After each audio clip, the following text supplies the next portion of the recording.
it helps that the number one face is a dude that needs an interpreter so you can understand what the hell he's saying in this country.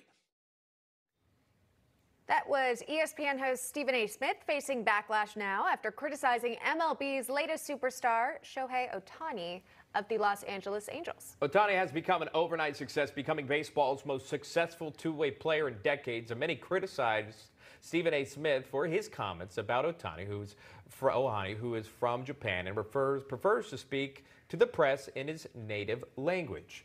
Joe Collins and Scott Walker, our panelists, are back. Let me just get the facts out here, and we'll chat really quick. If you're familiar with Stephen A. Smith, he speaks his mind, and he's been around for a long time doing it. But he did backtrack those comments after that show. Here's that. I'm talking about the marketability and the promotion of the sport. If you are a sport trying to ingratiate yourself with the American public the way Major League Baseball is, because of the problems that you've been having to deal with in terms of improving the attractiveness of the sport, it helps that if you spoke the English language. It doesn't mean anything more than that.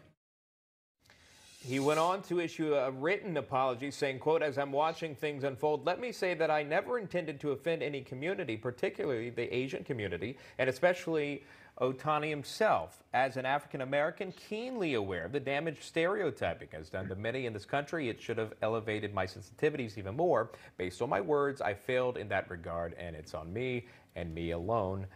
Exclamation mark in point and comment. Let me go to Joe Collins on that. Your thoughts, Stephen A. Smith, walking it back. I'm sure you've seen him before. Yeah, Stephen A. Smith does that on a regular basis. And, sometimes when he speaks, it's like, oh, boy, you shouldn't have said that. And then he tries to go back and apologize, but it's something that happens over and over and over again. I think one thing that he has to remember and that he should remember is his sport.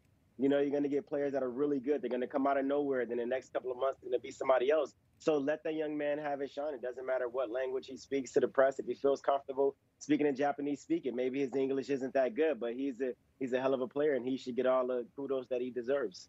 I know, and so many baseball fans, they want to hear from the athletes, especially when you're playing so well. So we'll take any sort of interpretation into the English language so more people can understand. Maybe if you're a fan watching from Japan, you'd like to hear it in the native language as well.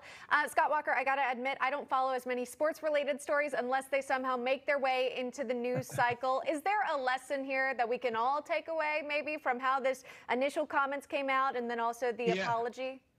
Yeah, don't take Stephen A. Smith seriously. The guy called Milwaukee a terrible city. I got one word for him: go Bucks. That's exactly where he's wrong on that. He's just wrong on this as well. So this is a guy who I don't pay attention to because he's often wrong. He was wrong on this one as well. Isn't he a Cowboys fan, though, I think?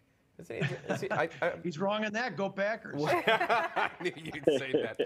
But Reckenberg had a point because, following sports and getting into politics is actually happening tonight. The big All-Star game is supposed to Cobb County would have loved to have seen it. Cobb County in Georgia, where the game was going to be played, their businesses would have loved to receive the support financially there, and they're not going to. It's going to be in Denver, and it's going to happen tonight. And even pushing it farther, what's going to happen is you're going to see the RNC's commercial that they've invested a lot of money in again tonight, hitting back on the other part of the party. Scott Walker, your thoughts on that? Yeah, this is all on Stacey Abrams and Joe Biden. They push back on this. The irony is the state that they're going to be in, Colorado, actually has less time available for voting in advance and a photo and an ID requirement to vote. So it was a total sham. It was a big lie. It cost a lot of small businesses money in Georgia, and I'm not watching tonight because of it. Okay. Joe Collins, will you be tuning into the All-Star game? No, absolutely not. I'm going to go watch ESPN, and I'm going to listen to Stephen A. Smith tell us the highlights. Baseball is too long.